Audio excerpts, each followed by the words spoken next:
Welcome to study bus channel. ஆசிரியர் பணிக்காக wait பண்ணிட்டு இருக்கக்கூடிய எல்லா தேர்வர்களுக்கும் ஒரு முக்கியமான அப்டேட் இப்போ வெளியாகி இருக்குது. தமிழக அரசு பள்ளிகளில் ஆசிரியர் பணியிடங்கள் காலியாக இருப்பது குறித்து தொடர்ந்து செய்திகள் வந்துட்டே தான் இருக்குது. அந்த வகையில் தற்போது வெளியாகி இருக்கக்கூடிய அந்த தகவலை வச்சு பார்க்கும்போது முதல் கட்டமாக என்ன பண்ண போகிறாங்கன்னா, சுமார் 2000 ஆசிரியர்கள் மற்றும் ஆசிரியர் பயிற்றுனர்களை நியமிக்கிறதுக்கு நடவடிக்கை எடுக்கப்பட உள்ளதாக தெரிவிச்சிருக்காங்க. இதில் முக்கியமாக கவனிக்க வேண்டிய விஷயம் என்னென்னா, இந்த நியமனம் ஆசிரியர் தேர்வு வாரியம் என்று சொல்லக்கூடிய நம்ம டிஆர்பி மூலமாக தான் நடைபெற போகுது அப்படின்னு பேசியிருக்காங்க.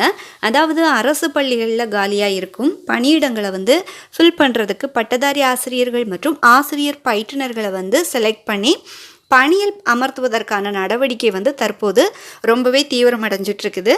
இதை சுருக்கமாக சொன்னால், ஆசிரியர் வேலைக்காக காத்துட்ருக்கக்கூடிய எல்லா ஆசிரியர்களுக்குமே இது ஒரு முக்கியமான வாய்ப்பாக இருக்கும் அப்படின்னு சொல்லி நான் நினைக்கிறேன். நீங்கள் என்ன நினைக்கிறீங்கன்னு நீங்கள் கமெண்ட்டில் சொல்லுங்கள். இப்போது இந்த தேர்வு தொடர்பாக என்னென்ன தகவல்கள் வெளியாகியிருக்குது அப்படின்னு சொல்லி ஒவ்வொன்றா பார்க்கலாம். அதுக்கு முன்னாடி நம்ம சேனலுக்கு நீங்கள் புதுசாக இருந்தால் அப்படியே நம்ம ஸ்டடி பஸ் சேனலை சப்ஸ்கிரைப் பண்ணி வச்சுக்கோங்க. பக்கத்தில் இருக்க பெல் பட்டன் கிளிக் பண்ணி ஆல் அப்படின்றத செலக்ட் பண்ணி வச்சுக்கோங்க. அப்போ தான் நான் அப்லோட் பண்ணக்கூடிய எல்லா வீடியோஸும் உங்களுக்கு நோட்டிஃபிகேஷனாக சேரும். ஓகே, தற்போது வெளியாகி இருக்கக்கூடிய தகவலின்படி ஆசிரியர் தேர்வு வாரியம் இந்த தேர்வுக்கான அறிவிப்பை ஆகஸ்ட் மாதத்தோட மிடில் பகுதியில் வெளியிடுறது போல் சொல்லியிருக்காங்க. அதாவது ஆகஸ்ட் 24 இல்லை ஆகஸ்ட் 15 இந்த மாதிரியான தேதிகளில் கூட அது வெளியாகிறதுக்கு வாய்ப்பு இருக்குது. ஸோ அறிவிப்பு வெளியான உடனே அறிவிப்பு வெளியான பிறகு நீங்கள் விண்ணப்பிக்கும் நடைமுறைகளும் இருக்குது. ஓகேவா? என்னென்ன நடைமுறைகள், அதன் பிறகு இந்த ஆசிரியர் பணிகளுக்கான போட்டித் தேர்வு வரக்கூடிய நவம்பர் மாதத்தில் நடத்தப்படலாம் என்று தகவல் வெளியாகி இருக்குது. அதனால் அந்த ஆசிரியர் பணிக்கு ரெடி ஆகிட்டுருக்கிறவங்க அதிகாரப்பூர்வ அறிவிப்பு வெளியாகிறது வரைக்கும் அப்படியே வெயிட் பண்ணிகிட்டே இருக்காமல் இப்போ இருந்தே அந்த தேர்வுக்கான ப்ரிப்பரேஷனை நீங்கள் ஸ்டார்ட் பண்ணுறது ரொம்பவே நல்லது. ஓகேவா? நம்ம சேனலில் கூட இந்த காமெண்டட் எக்ஸாமுக்கான காமெண்டட் எக்ஸாமுக்கான நோட்ஸ் அப்லோட் பண்ண போகிறோம். இதுக்கு முன்னாடி அப்லோட் பண்ணியிருக்கிறோம். நிறைய வீடியோஸ் இருக்குது. நீங்கள் சேனல் உள்ள போய் செக் பண்ணி பார்த்தா தெரியும். ஸோ அகெயின் நான் காமெண்டட்டுக்கான நோட்ஸ் அப்லோட் பண்ணலான்ட்டு பிளானில் இருக்கிறேன். ஓகேவா?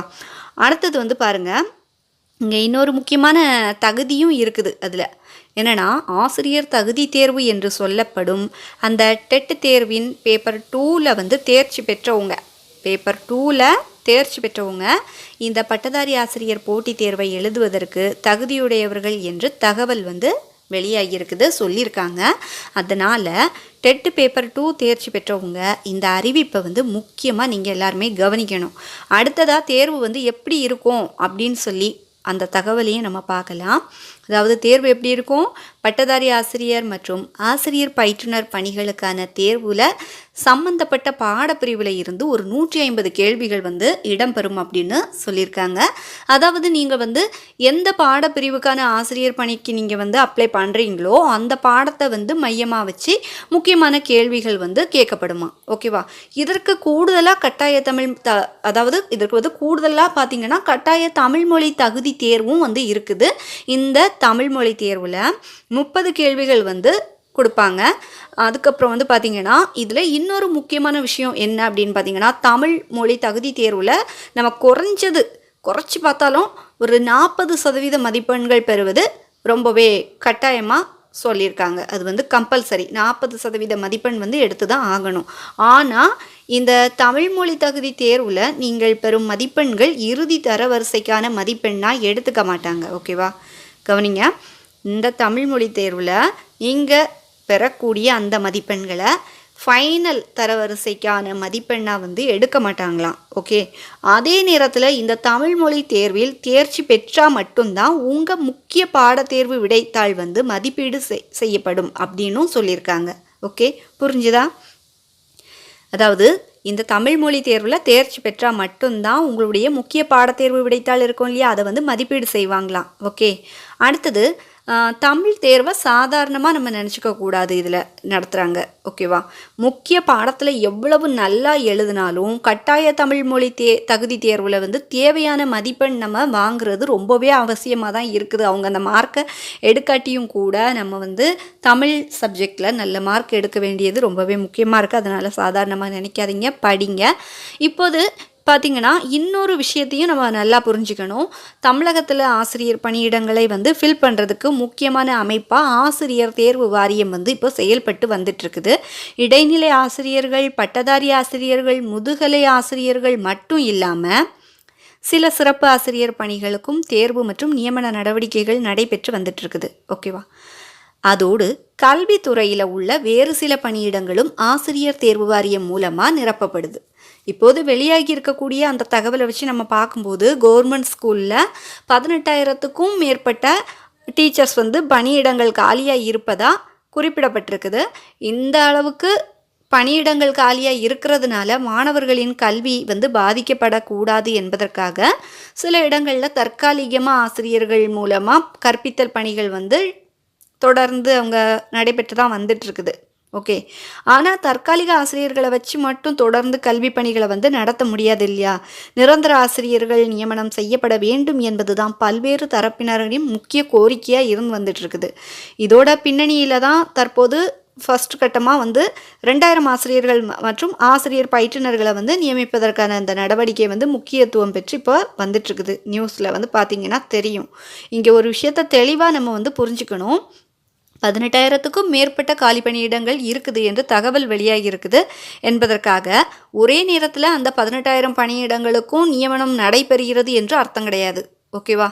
ஒரே நேரத்தில் வந்து அவங்க 18,000 பணியும் வந்து நியமனம் பண்ணிடுவாங்க அப்படின்னு சொல்லி இல்லை, கொஞ்சம் கொஞ்சமாக எடுப்பாங்களா இருக்கும். தற்போது முதல் கட்டமாக அவங்க என்ன பண்ணுறாங்கன்னா 2000 பணியிடங்களுக்கான நடவடிக்கை குறித்து தகவல் வந்து இப்போதைக்கு வெளியாகி இருக்குது. இதுதான் இப்போதைக்கான ஒரு அப்டேட்டு. அடுத்தடுத்து காலகட்டங்களில் காலி பணியிடங்களின் அடிப்படையில் மேலும் நியமன நடவடிக்கைகள் வருமா என்பதை அதிகாரப்பூர்வ அறிவிப்புகள் தான் நமக்கு தெளிவுபடுத்தணும்.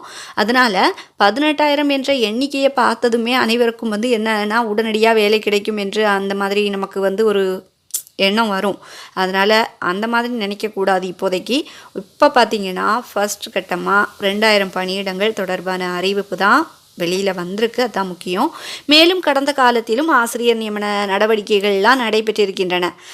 கடந்த 2024ஆம் ஆண்டு ஜனவரி மாதத்தில் பட்டதாரி ஆசிரியர் பணிக்கான தேர்வு நடத்தப்பட்டதாகவும் அது மூலமாக 2582 ஆசிரியர்கள் தேர்வு செய்யப்பட்டதாகவும் இந்த தகவலில் வந்து குறிப்பிட்டிருக்காங்க. இதனால் பார்த்திங்கன்னா தற்போது அறிவிப்பு வெளியாகும் என எதிர்பார்க்கப்படும் 2000 பணியிடங்களுக்கான தேர்வும் ஆசிரியர் பணியை எதிர்பார்த்து காத்து கொண்டிருப்பாங்க இல்லையா, அவங்களுக்கு முக்கியமானதாக இது இருக்குது. எனவே டெட் பேப்பர் 2 தேர்ச்சி பெற்றவர்கள், குறிப்பாக பட்டதாரி ஆசிரியர் பணிக்கு ரெடி ஆகிட்டு வருபவங்க இப்போதே பாடத்திட்டத்தை வச்சு படிப்பை தொடங்குறது ரொம்பவே நல்லது. அதிகாரப்பூர்வ அறிவிப்பு வெளியான பிறகு வயது வரம்பு, கல்வி தகுதி, அடுத்தது வந்து பார்த்திங்கன்னா பாட வாரியான காலி பணியிடங்கள், விண்ணப்பிக்கக்கூடிய தேதி, தேர்வு தேதி, அப்படிப்பட்ட முழுமையான விவரங்களும் வந்து நம்ம எல்லாத்துக்குமே வந்து கிளியர் ஆகும். அதனால் தற்போது வெளியாகியுள்ள தகவலை வச்சு எந்த ஒரு தகுதியையும் நம்மளாக வந்து முடிவு செஞ்சுக்கிடாமல் அதிகாரப்பூர்வ அறிவிப்பு வந்ததும் அதில் கொடுக்கக்கூடிய விதிமுறைகளை சரிபார்ப்பது தான் மிகவும் முக்கியமாக இருக்குது. மொத்தத்தில் வந்து பார்க்கும்போது தமிழக அரசு பள்ளிகளில் காலியாக உள்ள ஆசிரியர் பணியிடங்களை நிரப்பும் நடவடிக்கையில் ஃபஸ்ட்டு கட்டமாக 2000 ஆசிரியர்கள் மற்றும் ஆசிரியர் பயிற்றுனர்களை நியமிப்பதற்கான திட்டம் வந்து இப்போ வெளியாகியிருக்குது. ஆகஸ்ட் மாத மத்தியில், அதாவது 15, 24ஆம் தேதி அந்த மாதிரி வெளியாகும் அப்படின்னு சொல்லி எதிர்பார்க்கப்படுது. நவம்பர் மாதத்தில் போட்டித் தேர்வு நடத்தப்படலாம் என்றும் தகவல் வந்து வந்திருக்குது. டெட் பேப்பர் 2 தேர்ச்சி பெற்றவங்க இந்த பட்டதாரி ஆசிரியர் போட்டித் தேர்வுக்கு தகுதி பெறுவார்கள் என்றும் வந்து கூறப்பட்டிருக்குது. மேலும் தேர்வில் முக்கிய பாடப்பிரிவில் 150 கேள்விகளும், கட்டாய தமிழ் மொழி தகுதி தேர்வில் 30 கேள்வி இடம்பெறும் அப்படின்னு சொல்லியிருக்காங்க. தமிழ் மொழி தேர்வில் குறைஞ்சபட்சம் பார்த்திங்கன்னா 40% மதிப்பெண்கள் வந்து வாங்குறது கட்டாயம் அப்படின்னு சொல்லியிருக்காங்க. ஆனால் இறுதி தரவரிசைக்கு அந்த தமிழ் தேர்வு மதிப்பெண்கள் எடுத்துக்கொள்ளப்படாது. மறுபடி சொல்கிறேன், தமிழ் தேர்வில் தேர்ச்சி பெற்ற பிறகு தான் முக்கிய பாடத்தேர்வில் இருக்கக்கூடிய உங்களுடைய விடைத்தாள் வந்து மதிப்பீடு செய்வாங்க அப்படின்னும் தகவல் வந்து வெளியாகி இருக்குது. நீங்கள் அதனால் ஆசிரியர் பணிக்காக தயாராகிட்டு வரக்கூடிய உங்கள் எல்லாத்துக்கும் சொல்கிறேன், இந்த தகவலை கவனத்தில் வச்சுக்கோங்க. முக்கியமாக அதிகாரப்பூர்வ முக்கியமாக வந்து பார்த்திங்கன்னா அதிகாரப்பூர்வ டிஆர்பி அறிவிப்பு வந்து வெளியாகும்போது அதில் கொடுக்கக்கூடிய முழுமையான விதிமுறைகளையும் வந்து நம்ம சரி பார்த்து அதன்படி விண்ணப்பிக்கணும். அதாவது இந்த தகவல் வந்து ஆசிரியர் வேலைக்காக தயாரித்து கொண்டிருக்கக்கூடிய உங்களுக்கு பயனுள்ளதாக இருந்துச்சுன்னா இந்த வீடியோவை வந்து நீங்கள் லைக் பண்ணுங்கள், அப்படியே ஷேர் பண்ணுங்கள், ஹைப் பண்ணி விடுங்க. நீங்கள் ஹைப் பண்ணி விட்டால் தான் இந்த வீடியோ வந்து நிறைய பேருக்கு வந்து ரீச் ஆகும். அது மட்டும் இல்லை, மறக்காமல் நம்ம ஸ்டடி பஸ் சேனலை சப்ஸ்கிரைப் பண்ணி வச்சுக்கோங்க. தேங்க்ஸ் ஃபார் வாட்சிங்.